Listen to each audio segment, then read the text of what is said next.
Pancréatite chronique se définit comme une inflammation chronique conduisant à une fibrose du parenchyme, à une destruction progressive de la glande pancréatique, avec perte des fonctions exocrines et endocrines de la glande pancréatique. Donc, à la différence d'une pancréatite aiguë, la pancréatite aiguë, c'est une autodestruction à la glande pancréatique qui est aiguë.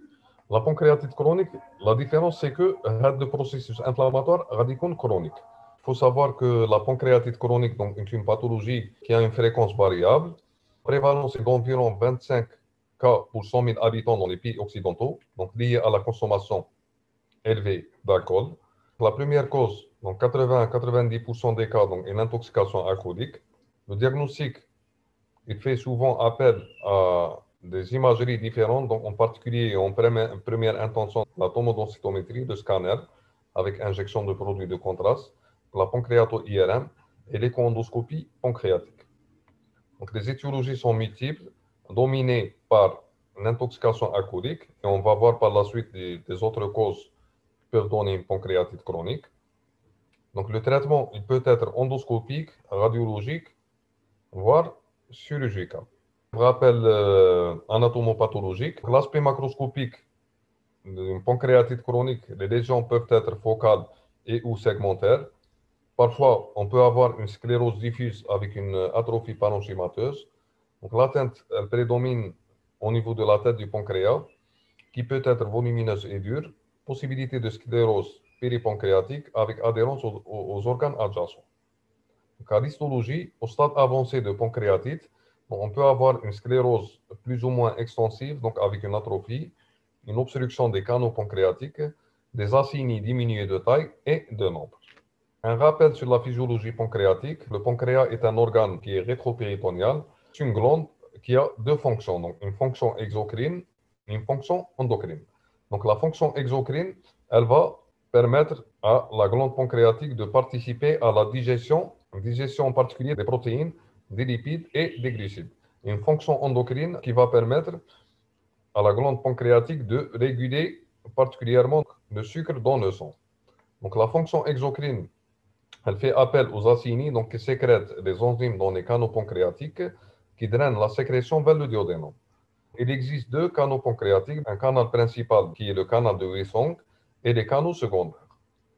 La fonction endocrine, elle repose essentiellement sur des îlots de Langerhans, donc les cellules bêta et alpha, qui vont sécréter l'insuline et le glucagon pour réguler le taux de glycémie dans le sang. Pour la composition des sécrétions pancréatiques, il existe trois types d'enzymes. Donc les enzymes protéolytiques, essentiellement la trypsinogène, elles sont sécrétées par le pancréas sous forme inactive, puis sont secondairement activées dans le duodénum par d'autres enzymes, dont l'entérokinase. Il existe les enzymes lipolytiques qui vont participer à la dégradation des aliments gras. La plus connue est la lipase et phospholipase. Donc des enzymes amylolytiques, donc c'est l'amylase sous forme sécrétée directement donc sous forme active. Le sucre pancréatique, donc il est d'environ 2 litres par jour. Il est alcalin. Sa sécrétion est stimulée par la sécrétine et la cholécystokinine dans la période postprandiale.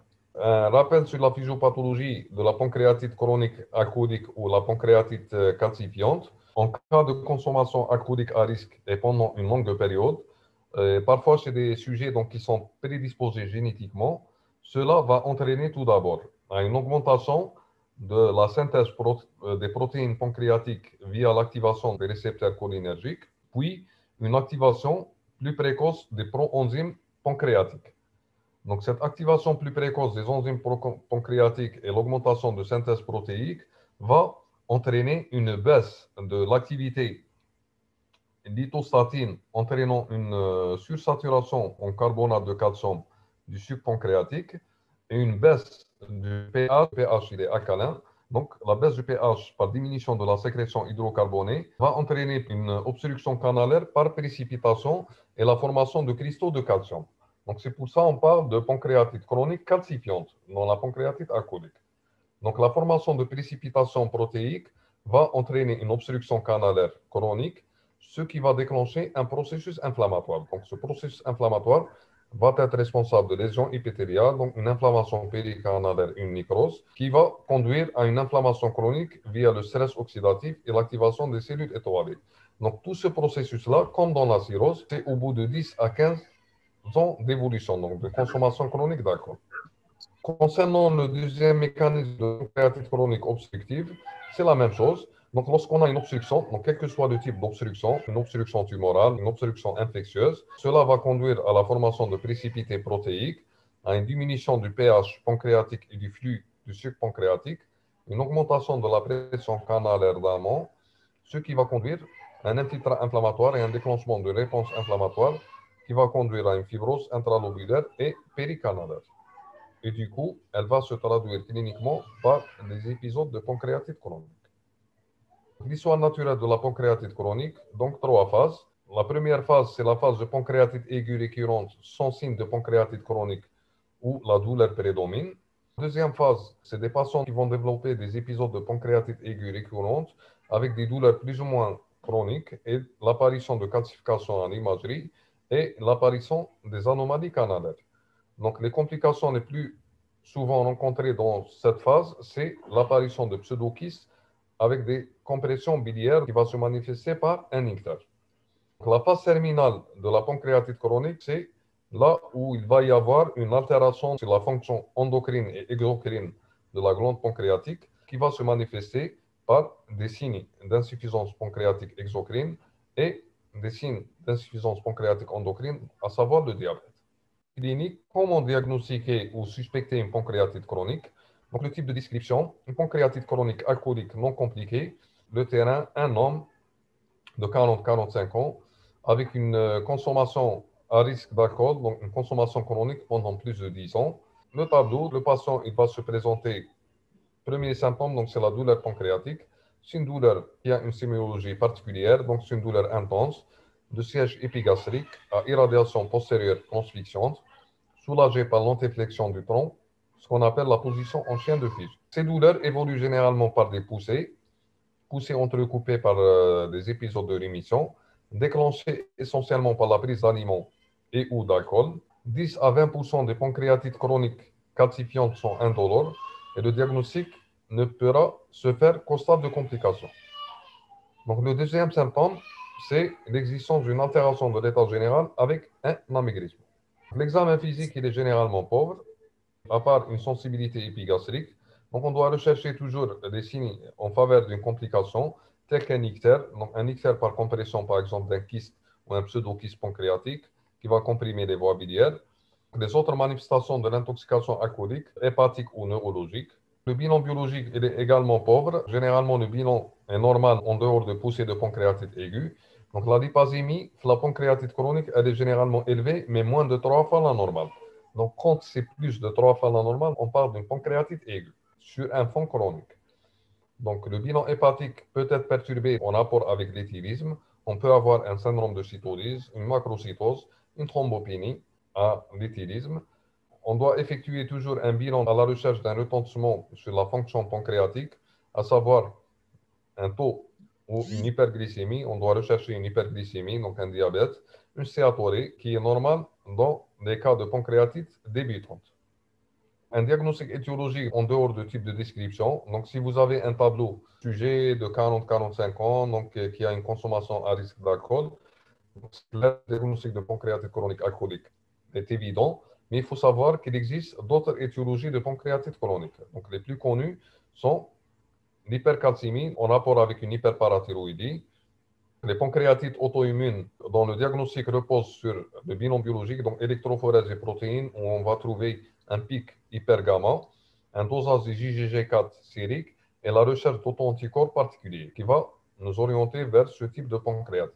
Dosage de l'alpha-1 antitrypsine qui va orienter vers des pancréatites métaboliques et les tests génétiques, en particulier donc, lorsque la pancréatite survient chez les sujets jeunes. Donc, un sujet jeune qui présente un épisode ou plusieurs épisodes de pancréatite aiguë sur fond de pancréatite chronique doit nous faire penser à une pancréatite d'origine génétique.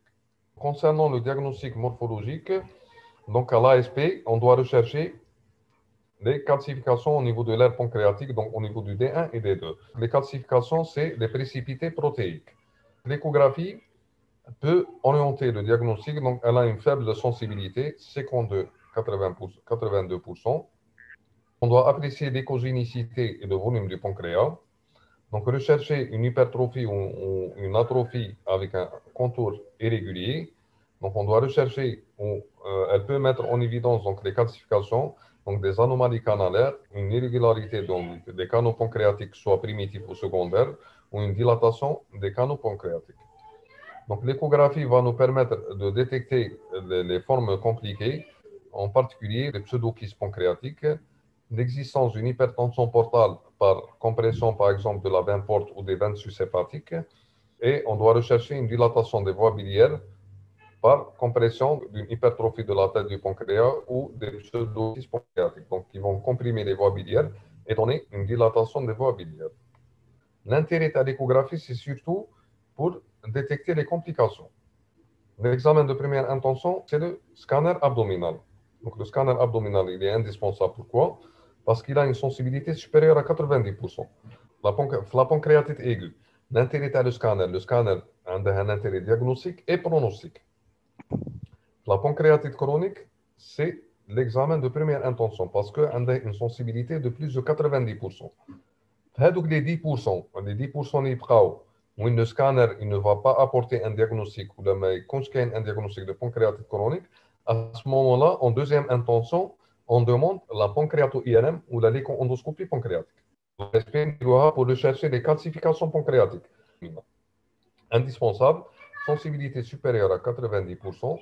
Donc, il va nous permettre de mettre en évidence les calcifications, de la taille des contours de la glande pancréatique, une irrégularité de calibre canalaire, donc il peut individualiser même les canaux pancréatiques, et il va mettre également en évidence des complications à type de pseudokyste, thrombose veineuse et des compressions digestives.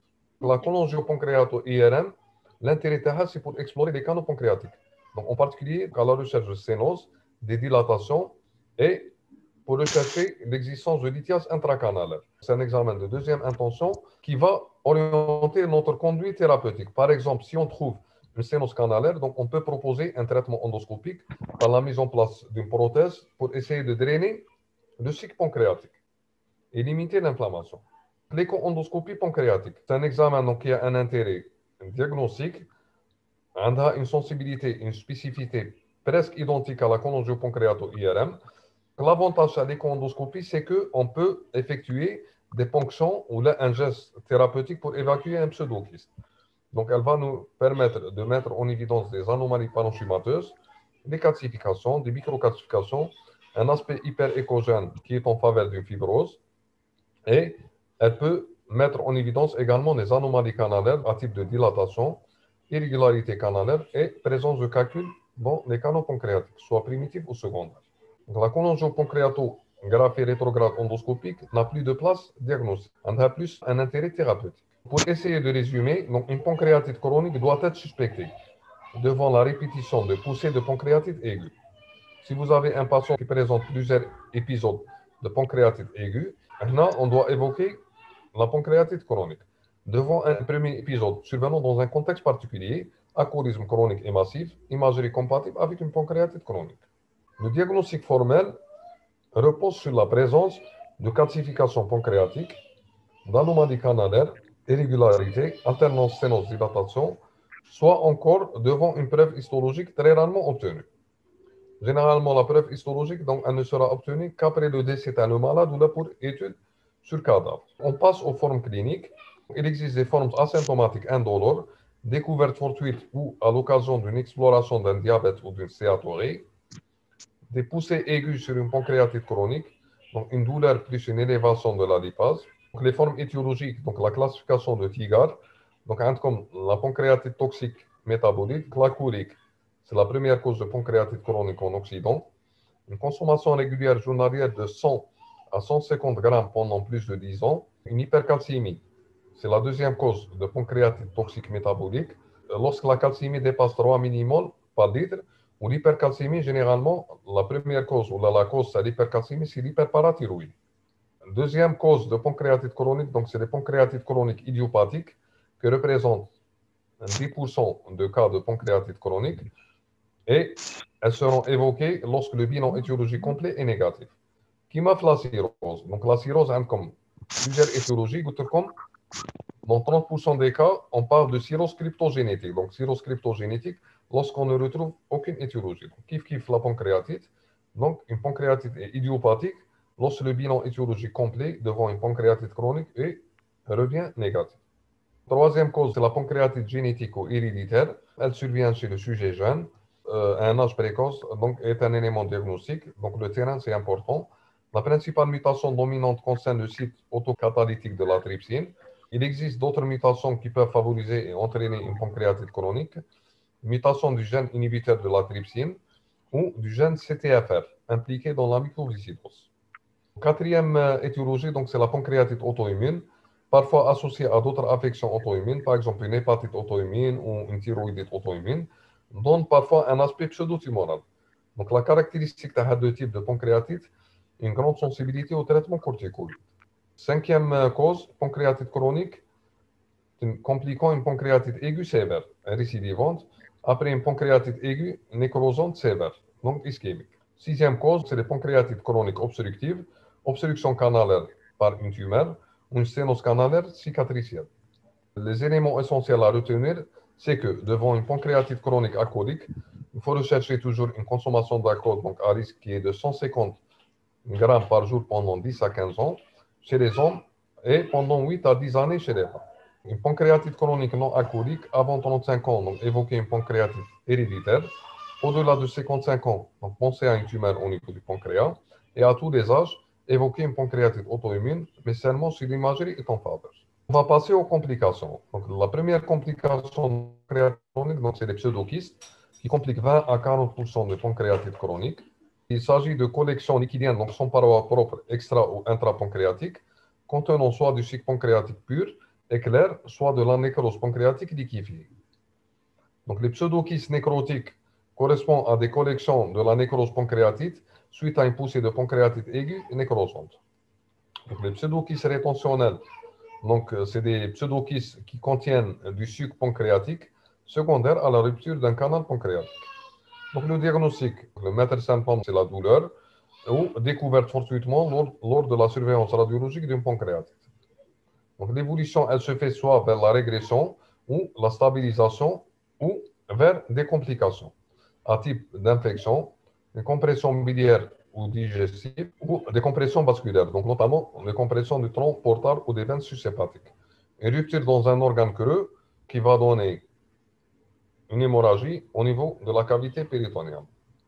Deuxième complication, c'est les hémorragies digestives par hémorragie secondaire à une érosion vasculaire, une rupture d'un pseudo-anévrisme, par rupture de varices cardio-tubérositaires, secondaire à une hypertension portale segmentaire par compression.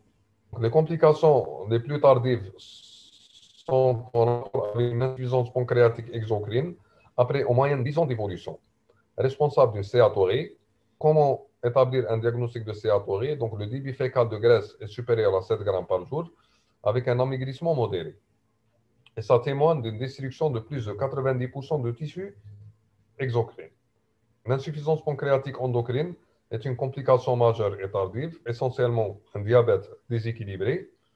Enfin, dégénérescence, une pancréatite chronique augmente le risque d'adénocarcinome pancréatique, mais le risque absolu reste faible, 5%, il ne justifie pas de surveillance particulière.